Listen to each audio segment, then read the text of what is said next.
Thank you, Mr. President.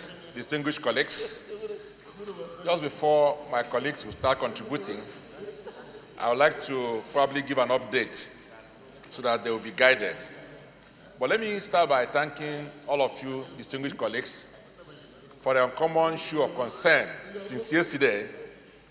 I've also received calls from our friends in the international community, the media, traditional rulers, clergymen, and ordinary people of Nigeria, both at the social media and directly with me. So I would like to thank all of us, all of you, for showing this uncommon concern.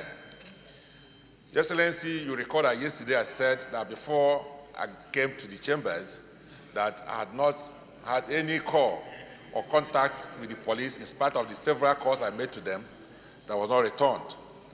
But at about 1 o'clock, about 1:30 in the afternoon, the Deputy Inspector General of Police in charge of operations came to my house and he said that it was the IG who sent him to come and see me.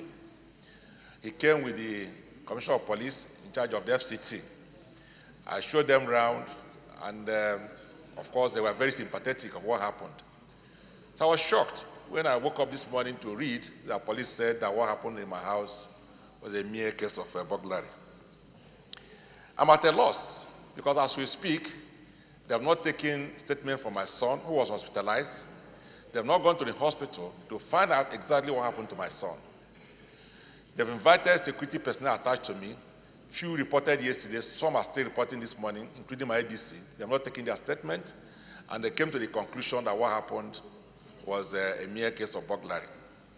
They looked at the CCTV footage operated by the DSS staff in my house. Apparently, they were not able to figure it out. And so it was easy for them to quickly dismiss what happened.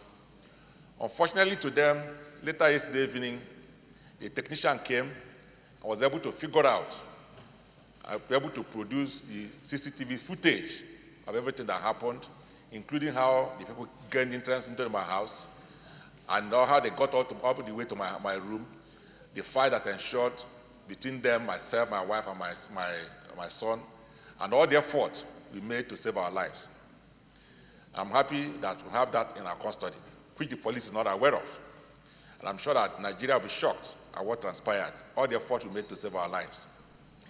Now that the police appears to have concluded the case, unless they withdraw the statement that it's a mere case of burglary, I may now be forced to release those footage to the media, to the international community, and to my colleagues.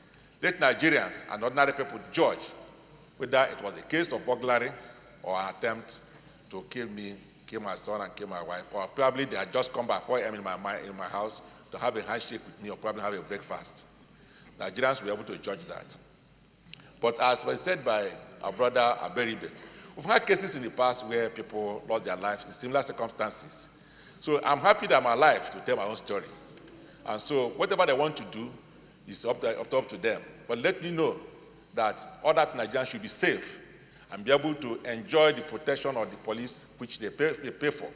So that was exactly why we had to raise this issue, so that they're able to find out what happened, to enable them to do their work better, not for them to sympathize with me. No, I want them to understand actually what happened and be able to use it as a process, as an indication on how others can be protected, and Nigerians to also know how they can also take care of their personal security.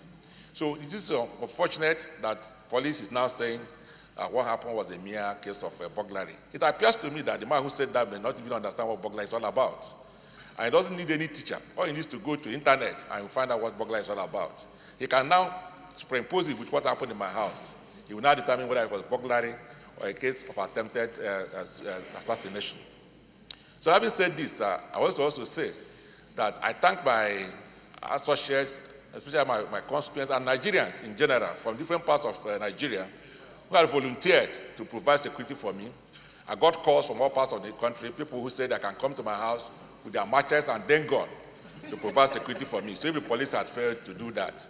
So if they fail to withdraw the statement, maybe I have to accept those offers so that Nigerians from all walks of life with their matches and their then gun can come and reside with me. And those who want the cause to provide security for them, because we've lost confidence in our security system, especially the police. But I don't want that to be our portion. We pay for this. We want to have a police system that works for everybody. The one that's responsible, we should be proud of. Our police people have shown professionalism when they are out of this country and made all of us proud. For us to have a police today that instead of investigating the matter and trying to cover it up is quite rather unfortunate. I expected the police to do a thorough investigation, not a 2 hours job and then come up and put a conclusion. I just do hope that they'll take advantage of this discussion we're having today to withdraw that statement and probably go and do a better job and tell Nigeria exactly what happened.